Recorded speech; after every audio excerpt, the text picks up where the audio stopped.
반갑습니다. 항상 부흥회는 마지막 날에 특별한 은혜가 있는 것처럼 컨퍼런스도 마지막 시간에 특별한 은혜와 깨달음이 있는 줄 믿습니다. 진짜 예수는 누구인가라는 주제를 가지고 이렇게 진지하게 우리가 하루 종일 이렇게 시간을 보내게 돼서 너무 감사합니다. 밖에 나가보니까 푸른 하늘이 너무 좋더라고요. 그러나 들어와 보면은 은혜의 하나님이 여기 계시기 때문에, 우리와 함께 계시기 때문에 여기가 더 좋은 줄 믿습니다. 예수님이 누구인가를 이해하는 데 있어서 마지막 우리가 생각해 봐야 될 것은 바로 예수님의 구원입니다. 믿으시면 아멘 하시기 바랍니다.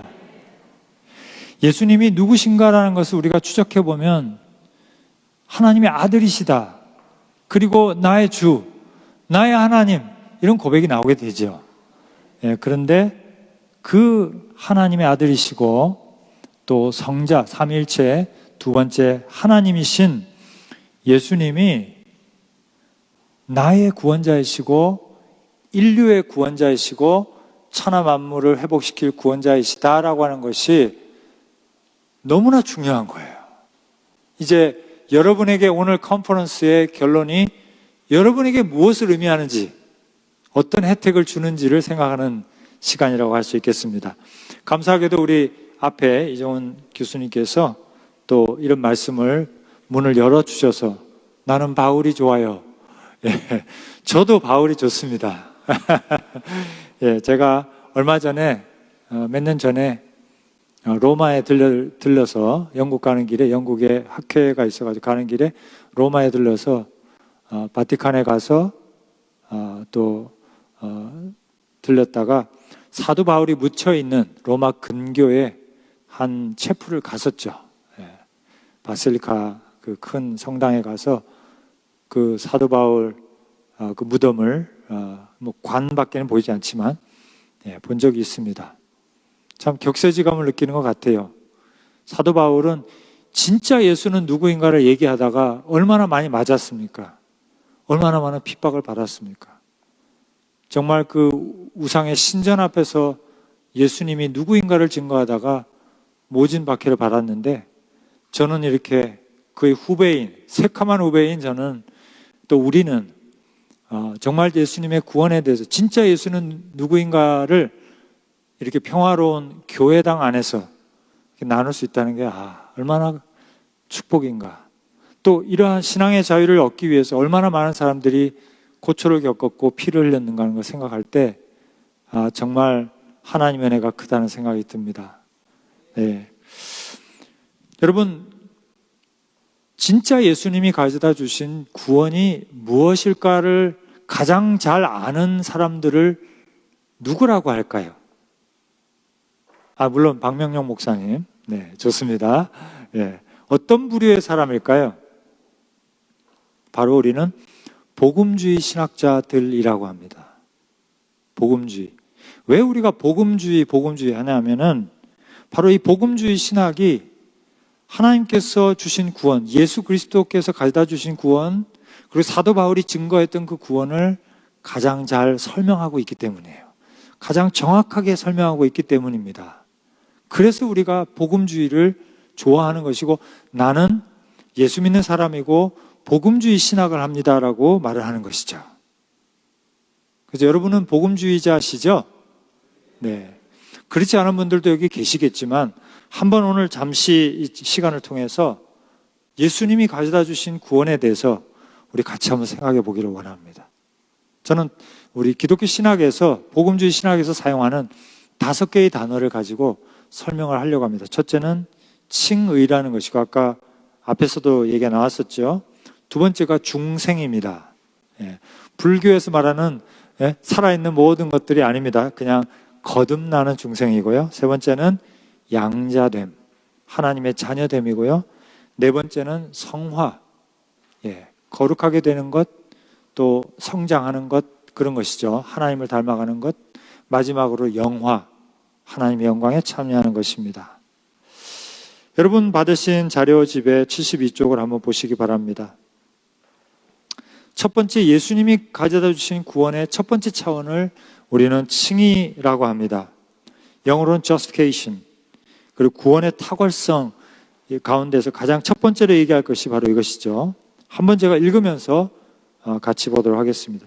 예수 그리스도가 인생에게 주시는 구원은 무엇보다도 하나님의 심판으로부터의 구원입니다. 사랑의 하나님이 인간을 심판하시고 위협하신다는 사실이 좀 낯설게 생각될 수도 있습니다. 그러나 하나님은 절대적인 사랑임과 동시에 절대적으로 의로우신 분이며 선하신 분입니다. 따라서 하나님은 악을 심판하시고 죄를 정죄하십니다. 다른 종교가 가르치는 신의 모습과 달리 하나님은 악을 행하실 수가 없습니다. 그래서 인간은 하나님을 절대적으로 신뢰할 수가 있는 거예요.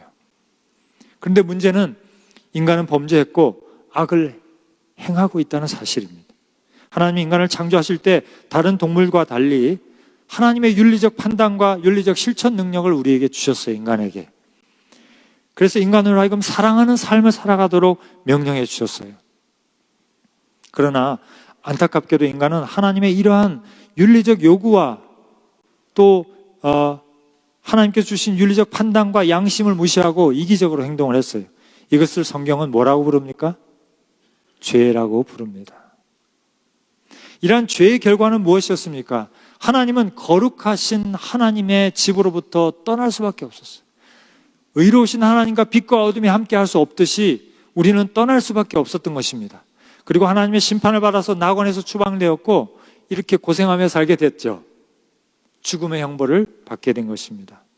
심지어 땅조차도, 이 대지조차도 인간의 피 흘린 죄로 인해서 저주를 받고 척박하게 되었죠.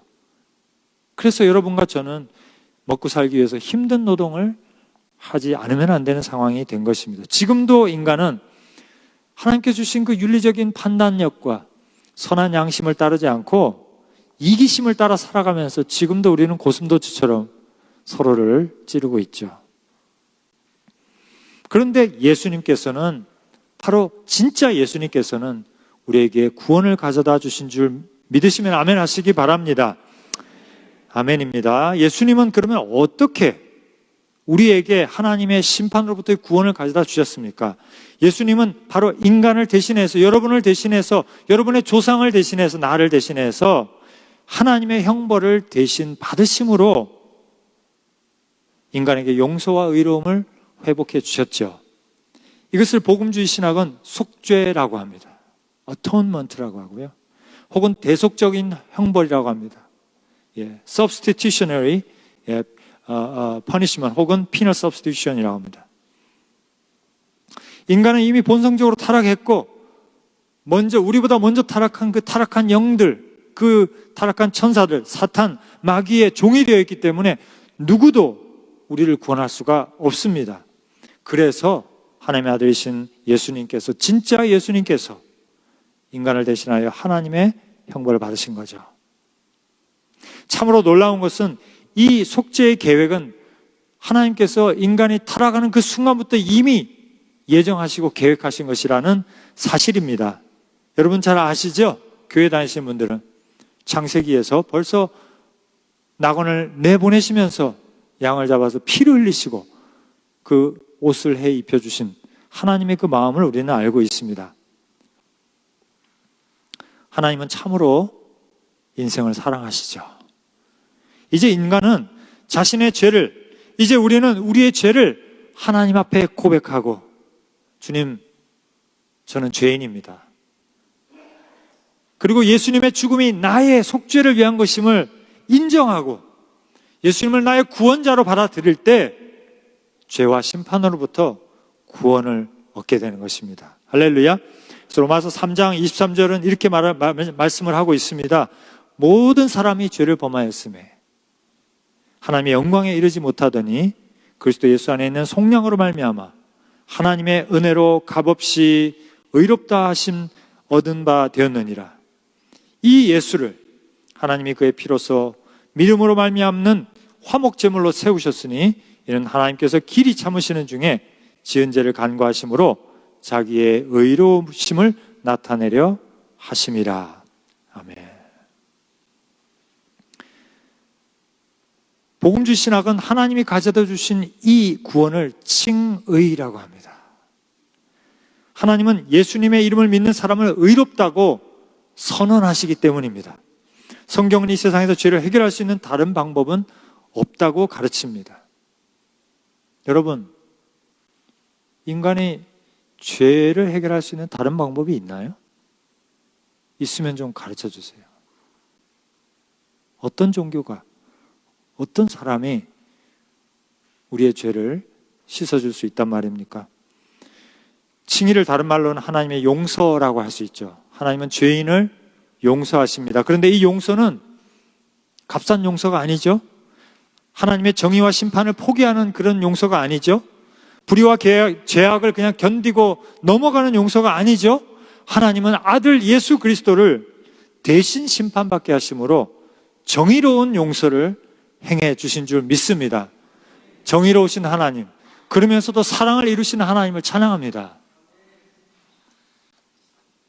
여러분, 이 칭의 구원을 받고 나면요, 우리 삶이 달라져요. 많이 달라지죠. 칭의 구원은 여러 가지 중요하고도 실제적인 변화를 가져다 주는데요. 그 첫 번째가 죄의식으로부터의 해방입니다. 우리는 죄를 지을 때 느끼지 못할 때도 있겠지만 양심의 가책이라는 걸 받습니다. 양심의 고통을 받습니다. 하나님 주신 그 양심이 우리에게 경종을 울립니다. 나의 이기심으로 다른 사람들에게 피해를 줄 때 우리의 영혼도 상처를 받게 되어 있습니다. 그 고통은 없어지지 않고 우리의 마음뿐만 아니라 육체를 좀먹고 질병을 가져다 주기도 합니다. 그런데요, 예수님의 대속을 통해서 이 칭의의 구원을 받음으로써 우리는 이러한 죄의식으로부터 자유하게 되는 거예요. 할렐루야. 여러분, 여러분이 예수님을 받아들였다면 죄의식으로부터 자유하시기 바랍니다. 16세기 종교 개혁자인 마틴 루터가 이러한 죄의식으로부터의 자유를 경험한 사람이에요. 그는 어거스틴파의 수도사로서 정말 그가 자신의 죄를 극복해 보려고 수없는 고행과 고해 성사와 금식과 노력을 감행을 했죠. 수없는 선행을 실천하고 수행을 했습니다. 그러나 그 죄의식으로부터 자유하지 못했어요. 그런데 그가 성경을 읽으면서 예수님이 가져다 주신 하나님의 칭의를 발견하게 됐을 때 그는 이 모든 죄의식으로부터 자유하게 된 거예요. 그가 오직 은혜와 믿음을 통해서 받는 칭의 구원에 대해서 깨닫게 되었을 때 이것이 바로 종교개혁의 메시지가 된 것입니다. 두 번째로 칭의 구원이 우리에게 가져다 주는 중요한 변화가 있는데 그것은 율법주의로부터의 자유예요. 율법주의란 뭡니까? 인간이 율법을 온전히 지킴으로써 구원을 받고 인정을 받을 수 있다는 주장이죠. 다시 말하면 율법주의란 율법의 준수와 선행을 통해서 하나님의 인도함을 받고 하나님의 구원을 받고자 하는 것이죠. 우리 주위를 돌아보면은 대부분의 종교가 율법주의예요. 그렇지 않습니까? 대부분의 종교가 다 율법주의예요. 선행이 구원의 조건이 되는 것입니다. 제가 미국에 있을 때 새벽 기도를 나가는데 저는 막 부목사 시절에 막 피곤하고 힘든데 억지로 나가고 있는 상황이었는데요. 거기에 그 버스 정류장에서 그 새벽에 나와서 전도하는 분들이 있더라고요. 여호와의 증인들. 야, 저 속으로 얼마나 열등감 느꼈는지 모릅니다. 근데 나중에 가만히 알고 보니까 여호와의 증인은 그렇게 안 하면 구원 못 받는 종교더라고요. 얼마나 불행한 일입니까? 여러분 새벽 기도 빠지면 구원 못 받습니까? 물론 목사님의 사랑은 못 받겠죠. 그러나 여러분이 늦잠 자고 약간 게으름을 피더라도 그것이 하나님과 나의 관계를 근본적으로 흔들지 않습니다. 또 이 말 했다고 여러분 잘 새겨들으시기 바랍니다. 안타깝게도 수많은 신실한 종교인들과 구도자들이 율법주의자들이에요. 저는 그분들의 수고와 노력을 존경합니다. 그러나 그들은 구원을 받기 위해서 완벽주의를 추구해요. 그 과정에서 자신과 다른 사람들의 삶을 극도의 긴장과 고통으로 몰아넣습니다. 그러면서도 구원에 이르지 못해요. 그게 사도 바울이 구원받기 전에 한 짓이잖아요. 제가 칭의 구원을 깨닫기 전에 가족들에게 한 짓이에요. 내 삶에 한 짓이죠. 세 번째로 칭의 구원이 우리가 가져다 주는 세 번째 중요한 변화가 있는데 그건 뭐냐면 사람들의 인정으로부터의 자유입니다. 여러분, 율법주의는 다른 말로 하면 하나님의 인정을 받고자 하는 거예요. 그런데 그들은 결코 온전하신 하나님의 인정을 받을 수는 없죠. 그럼 어떻게 합니까? 사람들의 인정을 받기 위해서 노력하게 됩니다. 그런데 사람들의 인정을 받고자 노력하는 것은 너무나 피곤한 일이에요. 그렇지 않습니까? 예. 그런데요, 예수님이 가져다 주신 칭의의 구원은 믿는 자에게 하나님과의 관계 회복을 가져다 주셔요. 하나님은 예수 안에서 예수님을 믿는 우리에게 우리를 받아주시잖아요. 용서해 주시잖아요. 관계 회복이 일어나는 거예요. 그래서 우리가 그토록 필요로 하는 하나님의 인정과 하나님 아버지의 인정과 격려를 우리가 받게 되는 거예요. 할렐루야. 이런 관계 회복은요, 다른 사람의 이렇게 인정을 그렇게 필요로 하지 않게 돼요, 여러분. 그죠? 갈라디아서 1장에 보니까 사도 바울이 자신만만하게 이렇게 묻고 있어요. 여러분, 내가 여러분의 인정을 받아야 쓰겄어? 아니면, 그렇게는 적혀 있지 않지만, 이제 그렇게, 내가 여러분의 인정을 받아야 쓰겄어? 아니면 하나님의 인정을 받아야 쓰겄어? 사도 바울은요, 자기를 비판하고 미워하고 핍박하는 자들 그냥 왕따 시켜버려. 아유, 그래, 알았어, 괜찮아. 왜? 하나님의 인정하심을 받았기 때문에. 할렐루야. 여러분, 이처럼 칭의의 구원을 진짜로 받고 그것이 무엇인지를 깨달은 사람들은요, 사람들이 조금 비판해도 별로 신경 안 써요. 여러분 다 아시는 것 같아요. 역시 우리 서문교회 성도님들은 이거 다 알고 계시는 것 같아요. 그죠? 할렐루야. 제가 그러면 권사님께 한번 제가 테스트 한번 해봐도 될까요? 권사님, 오늘 입은 옷이 왜 그러세요? 벌써 얼굴 색깔 약간 달라지시는 것 같은데? 예. 남들이 내 용모에 대해서, 내가 하는 일에 대해서, 내 행동에 대해서 이와 같아부터 하더라도 여러분, 하나님의 인정을 받는 사람도 여유가 있어요. 아이, 지가 원래 그래요. 지가 패션 감각이 없슈. 이렇게 되는 거예요. 자유함이 있기 때문이죠. 그래서 이것이 또한 네 번째 실제적인 변화예요. 내 자신을 그대로 드러낼 용기를 가지게 되는 것이죠. 앞에서 우리 교수님께서 하신 말씀, 그죠? 그 전에는 이 삭막한 율법주의 세상에서 살아남는 방법은 뭐예요? 약한 모습 절대 보이면 안 됩니다. 그죠? 항상 강하고 준비된 모습 보여야 됩니다. 그러나 하나님의 인정을 받은 사람은 그런 게 중요해. 하나님 다 인정했는데, 하나님하고 계산이 다 끝났는데, 그렇기 때문에 내가 부족한 거, 내가 모자란 거 자랑할 수 있는 줄 믿습니다. 사도 바울이 그랬잖아요. 야, 나는 진짜 만삭되어 나지 못한 사람 같아. 나는 성격도 안 좋고, 여기 건강도 안 좋고, 자기의 흠을 그냥 자랑을 합니다. 그리스도 안에서 나의 약함을 자랑하리라. 왜? 내가 약해도 다 일은 돼요. 왜? 하나님께서 함께 하시기 때문에. 할렐루야. 심리학자 에릭 에릭슨이 그런 말 하는 거예요. 루터가 왜 이렇게 열심히 종교개혁했냐. 심리학자가 연구를 해보니까 루터는 하나님 안에서 이 모든 걸 발견한 거예요. 루터는 아버지 한스 루터하고 이 관계가 썩 좋지 않았는데 하나님 아버지를 만나면서 하나님 아버지의 인정함을 받으면서 그 모든 것이 치유가 된 거예요.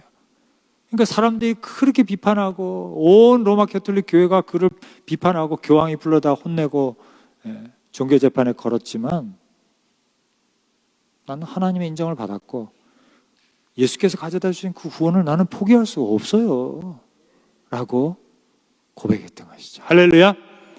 여러분 꼭 그저 예수님에 대해서 아시지 말고 여러분 이 자리에 오신 분 중에 한 분도 그냥 예수가 하나님 아들이래 찐이래 거기서 끝나시지 말고 사도 베드로가 고백한 것처럼 예수님은 나의 죄를 짊어지고 가신 나에게 구원을 주신 나에게 하나님의 용서를 가져다 주신 나의 주, 나의 구원자가 되십니다라고 꼭 고백할 수 있기를 바랍니다.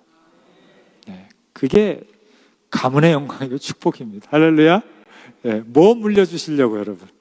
우리가 뭘 물려줄 수 있어요?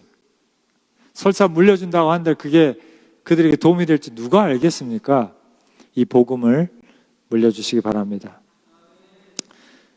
예수님이 가져다 주신 구원의 두 번째 차원을 우리는 거듭남, regeneration, 혹은 거듭 중이라 써가지고 중생이라고 말합니다. 그것은 예수님은 그저 하나님의 용서만을 가져다 주는 것이 아니고요, 우리 안에 본성적인 변화를 가져다 준다는 거예요. 이 본성적인 변화, 요한복음 3장에서 니고데모에게 이것을 설명해 주시죠. 같이 한번 읽어볼까요? 시작. 예수께서 대답하여 이르시되 진실로 진실로 내게 이르노니 사람이 거듭나지 아니하면 하나님의 나라를 볼 수 없느니라. 예수께서 대답하시되 진실로 진실로 내게 이르노니 사람이 물과 성령으로 나지 아니하면 하나님의 나라에 들어갈 수 없느니라. 아멘. 여기까지만 읽겠습니다. 구원이란, 중생의 구원이란 마치 아기가 다시 태어나는 것처럼 인간의 영이 완전히 새로워지는 것임을 예수님은 가르쳐주고 계십니다. 좀 더 구체적으로 설명하면 거듭남이란 성령님께서 우리의 죽어있는 영을 다시 살리는 영적인 역사를 가리키는 거예요.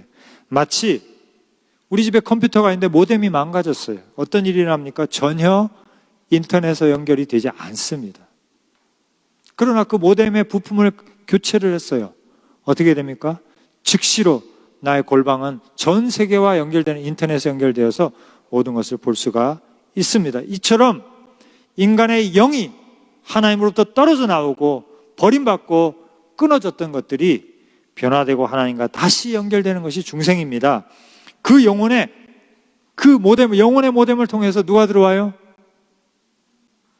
악령이 아니죠.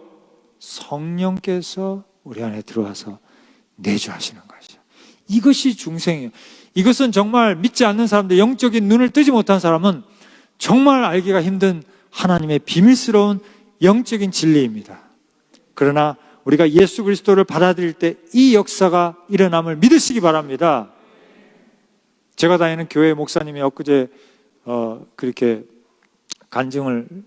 설교 중에 예화를 하셨는데 뭐라고 말씀하냐면, 예수 믿는 사람이 너무 답답해가지고 일이 안 풀리니까 요즘 코로나로 뭐 사업도 죽을 지경이고 하니까 친구 따라 뭘 보러 갔겠어요? 점을 보러 갔대. 그랬더니 그 점 보는 사람이 좀 용한 점쟁이였나, 이렇게 완전히 사기꾼은 아닌가 봐요. 여기 예수 믿는 사람 있지? 그래서 교회 다니는 사람 그랬더니, 야, 예수 믿는 사람 팔자대로 안 되니까 넌 가서 예수나 잘 믿어. 거기서 은혜 받고 왔다는 거 아니야. 내가 예수 믿는 줄 어떻게 알았지? 아이고, 하여간에 참 가지가지 합니다. 거기 가서 은혜 받아요.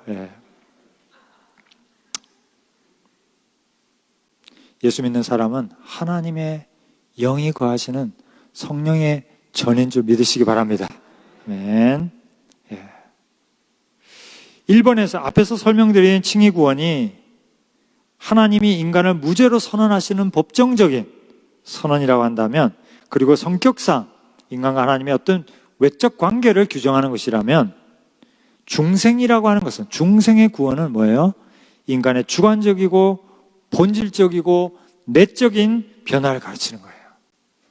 첫 인간 아담과 이브가 타락 전에 가지고 있었던 본성을 회복하는 거예요. 할렐루야. 또 칭의 구원이 예수님을 통해서 성부 하나님과 다시 연결되는 것이라고 한다면, 중생의 구원은 뭐겠어요?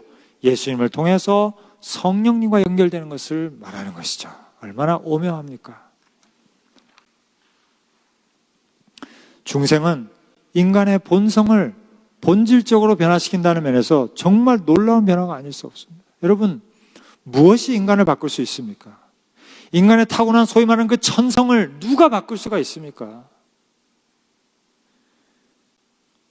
어떤 노력으로도 우리의 본성을 선하게 만들 수는 없어요. 인간은 누구나 악의 지배를 받고 있고요, 타락한 이기적인 본성의 지배를 받고 있기 때문이죠. 노력을 통해서 어느 정도 억제할 수 있겠지만 언제 터져나와도 나오는 것이 인간의 악한 본성이죠.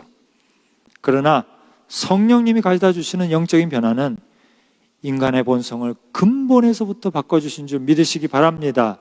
중생을 경험한 사람은 어느 순간부터 선을 즐거워하고 악을 미워하게 되는 거예요. 여러분 그런 감정들 많이 들으셨죠? 그렇게 좋아하던 술, 그렇게 즐기던 어떤 좋지 않은 습관들이 어느 날부터 그냥 싫어지고 미워지고 역겨워지는 경험들을 하게 되는 것입니다.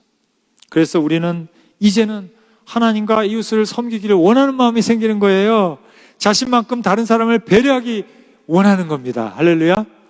제가 옛날에 미국에 있을 때 그 필라델피아에 학회가 있어 갔다가 후배 목사를 만나가지고 그 랭캐스터라고 하는 곳이 있어요. 랭캐스터 그 아미시 마을, 까만 옷 입고 전기 안 쓰시는 크리스찬들 계시잖아요.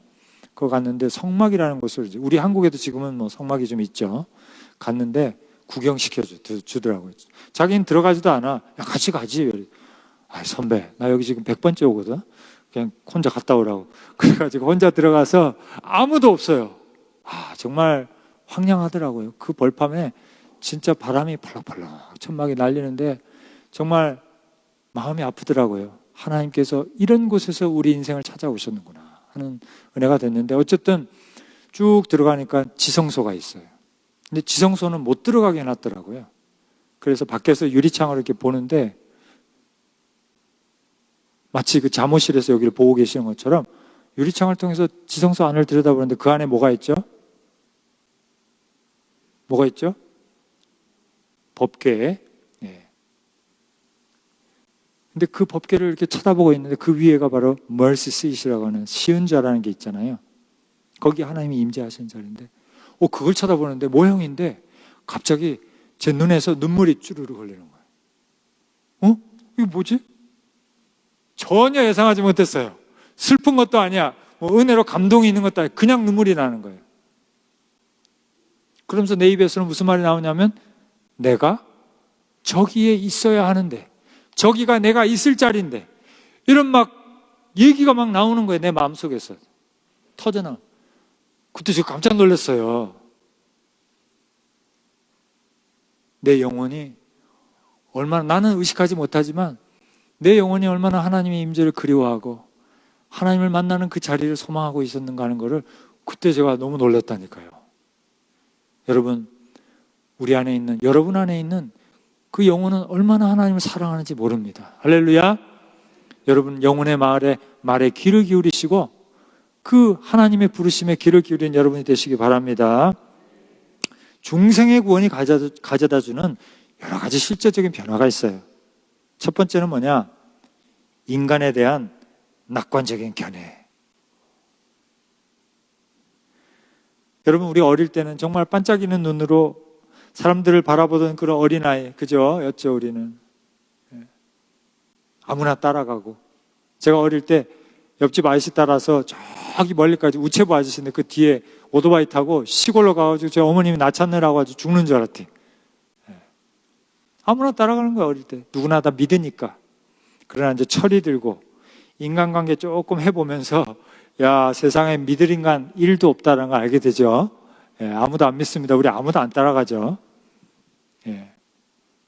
그런데요, 우리는 예수님의 그 중생의 구원을 체험하고 나니까 아무리 약한 사람이라도, 아무리 오랫동안 악에 헌신된 사람이라 할지라도 예수님을 믿으면 본성적으로 변화될 줄 믿습니다. 확신을 가지게 돼요. 다시 말하면 어느 인간도 포기할 수 없다라는 것이죠. 여러분 주위에 포기한 사람들 몇 명 있죠? 그죠? 왜 또 끄떡끄떡 하시면 안 되지. 속으로만 하셔야지. 그러나 오늘 우리가 이 말을 들으면서 이 구원을 생각하면서 우리 내려놓으시기 바랍니다. 그 미움을 내려놓으시기 바랍니다. 할렐루야. 그분도 변화될 수 있다. 어떤 사람이 너무 얄미운 사람이 있더래. 처남인데, 처남은 교회 안 다니고 나는 교회 다니고, 나는 지질이 가난하고 처남은 돈이 많아. 그러니까 기도할 때마다 그게 막 열이 받는 거예요. 맨날 가면은 우리 누이 왜 이렇게 고생시켜요? 막 이래가면서 막 긁는 거예요. 형님, 왜 이러세요? 막. 그래가지고 화가 나고 미워하고 했는데 하나님께서 하루는 기도하는데 그렇게 물어보시더래요. 너는 그 사람이 누구라고 생각하냐? 그냥 막 욕이 나오겠죠. 그러나 하나님 앞에서 어떻게 욕을 합니까? 가만히 있었대. 기도하는 가운데 그 말이 생각이 난 거예요. 그 하나님의 물음이 마음속에 떠오르는 거. 너는 누구라고 생각하냐, 저 사람을. 그랬더니 하나님께서 이런 깨달음을 주시더래. 내가 볼 때 그 사람은 아직 준비되지 않은 기부자야. 여러분 이해되시죠? 그 인간은 세상의 온갖 나쁜 짓을 통해서 돈 벌고 저러다 지옥 갈 사람이 아니라 하나님의 눈으로 볼 때는 뭐예요? 아직 준비가 안 된 재정사역자라는 거예요. 그게 하나님의 마음이거든. 그래서 우리는 인간에 대해서 다시 한번 낙관적인 견해를 가지게 되는 거예요. 할렐루야. 대표적인 사람이 누구예요? 사울은 뼛속까지 율법주의자였잖아요. 그죠? 그리고 율법주의자의 특징이 뭡니까? 강팍하죠. 예. 인정사정 없습니다. 그죠? 장발장에 나오는 짜베르 형사 같은 분이지. 정의를 위해서 지구 끝까지 장발장을 쫓아가는 사람이지. 근데 어떻게 됐어요? 그 사람이 중생을 체험하고 어떻게 됐어요? 아니 글쎄 고린도전서 13장을 썼다니까. 사랑은 언제나 오래 참고. 놀랍지 않습니까? 본성적으로 변하는 거예요, 인간이. 가장 극적으로 인간의 이러한 본성적인 중생의 변화를 보여준 사람 중에 우리가 존 뉴턴 기억하시죠? 예? Amazing Grace 이거 예? 곡을 쓰신 분. 이분이 원래 뭐 하던 사람이에요? 노예선의 노예 상인이었어요. 일찍이 11살 때부터 배를 타면서 온갖 나쁜 짓을 배워가지고 다른 뱃사람들이 혀를 내둘렀다는 거예요. 해군에 입대했다가 탈영해서 또 감옥 생활하고 하면서 더 사람이 나빠져가지고 노예선을 나중에는 운영하는 노예 상인이 됐어요. 근데 그가 감당할 수 없는 큰 풍랑을 만났을 때 거기서 하나님을 기억하고 하나님께 부르짖으면서 구원을 체험하게 돼요. 그때 이분이 본성적으로 완전히 변화돼서 그 남은 여생을 노예 해방을 위해서 헌신하면서 나중에 목사까지 되었다는 사실입니다. 우리는 우리 자신과 인간의 악함에도 불구하고 이 하나님의 구원을 체험하면서 인간에 대한 희망을 지키게 되는 겁니다. 할렐루야. 우리가 인간에 대한 희망을 지키기 때문에 이 인류에게는 희망이 있는 줄 믿습니다. 인류가 모두가 서로를 미워하고 모두가 서로를 정죄하는 이 상황 속에서 하나님의 구원을 체험한, 하나님의 용서를 체험한, 그리고 변화를 체험한 우리들은 이 낙관적인 견해, 은혜 안에서 낙관적인 견해를 지키게 되는 것이죠. 두 번째, 중생이 우리에게 가져다주는 실제적인 변화는 뭐예요? 인간의 영성을 인정한다는 거예요. 인간에 대한 수많은 견해들이 있지 않습니까? 그렇죠? 자연주의적 진화론은 인간을 단지 진화된 생물로 파악하지요. 유물론 철학과 과학적 유물론 같은 것들은 인간은 물질적 현상에 지나지 않는다고 보죠. 자본주의나 사회주의는 둘 다 인간을 노동력으로 물질로서 어떤 경제적인 가치로 인식하죠. 합리주의자들은 인간을 이성으로 이해하죠. 프로이트와 같은 사람들은 인간을 본능으로 이해하죠. 성욕으로 이해합니다. 니체라든지 피테라든지 사르트르 같은 이런 사람들 뭐예요? 인간을 의지적 존재로 보는 거예요. 그런데 이 모든 것들은 인간의 참된 이해에 미치지 못해요. 그래서 이 사람들의 견해를 따라가면 심각한 부작용을 겪게 됩니다. 인간에게 맞지 않는 거예요. 뭐가 잘못된 거, 뭐가 빠진 것입니까? 그들이 보지 못하는 것. 그러나 중생이 우리에게 보여주는 인간의 참된 본성이 뭡니까? 바로 인간의 영이라고 하는 것입니다. 할렐루야. 인간은 하나님이 주신 영을 가지고 있는 존재. 그래서 하나님과 교제할 수 있는 겁니다. 인간은 영은 인간의 본성의 중심이라고 하는 것이에요. 인간의 영을 우리가 인정하고 인식할 때 우리는 인간을 올바로 이해할 수 있게 되는 것입니다. 저는 우리 서울신학대학교 옆에 이렇게 그 해리먼이라는 그 정신지체 우리 학생들이 많이 다니는 학교가 있는데 가끔 이제 그 학생들을 볼 때가 있어요.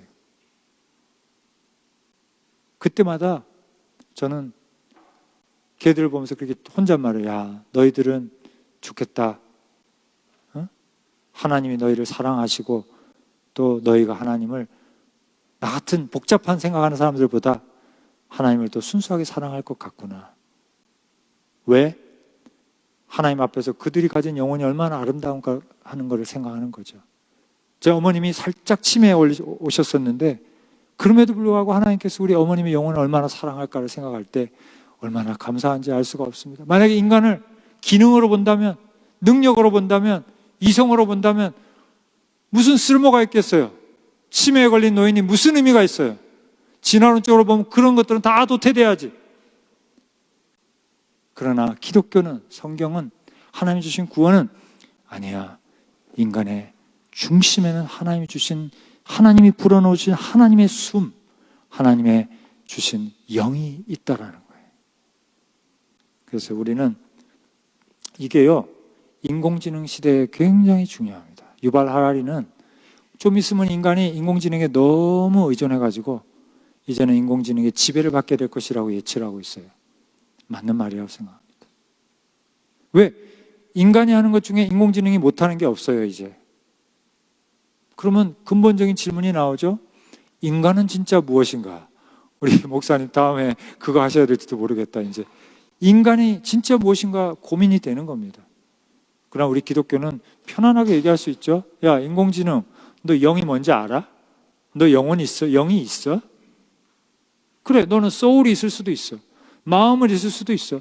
지능은 있을 수도 있어. 지성도 있을 수도 있어. 그러나 창조주이신 하나님을 인식하는 그 영은 걔들은 모르는 거죠. 그죠? 인공지능아, 너희들의 창조주는 누구니? 누구죠? 인간이죠. 네, 그렇습니다. 여기에서 우리는 하나님의 인간 창조와 구원의 목적을 깨닫게 됩니다. 그것은 하나님의 삼위일체적 교제로 인간을 초대하시는 일입니다. 그리고 하나님의 구원의 역사의 목적도 여기에 있음을 알게 됩니다. 그래서 사도 바울은 데살로니가 전서 4장 17절에서 그리하여 우리가 항상 주와 함께 있으리라고 그의 최종적인 소망을 밝힐 수 있었던 것입니다. 여러분, 이것이 예수님을, 진짜 예수님을 통해서 주시는 하나님의 구원의 최종적인 목표인 거예요. 우리가 영원히 하나님과 함께 있는 것. 우리가 하나님의 나라에 들어가서, 아니 이 땅에서부터 성령님과 동행하면서 하나님과 함께 있는 것. 그리고 마지막 그 역사의 심판의 날이 오면 주님께서 부르시면 그 나라에 가서 하나님과 영원히, 주님과 영원히 함께 있는 것이 바로 구원의 최종적인 목적인 것입니다. 오늘 우리가 얘기를 다 하지 못했지만 여러분, 사실 이것만을 가지고도 우리가 밤새서 얘기해야 돼요. 여러분, 교대로 간증하면서 얼마나 이 구원이 우리의 삶을 변화시켰는지, 이 구원이 얼마나 우리에게 기쁨이 되었는지를 얘기할 수 있어야 할 텐데, 그러나 또 시간의 제약이 있기 때문에 이런 정도로 마쳐야 될 것 같습니다. 할렐루야, 주님을 찬양합니다. 감사합니다.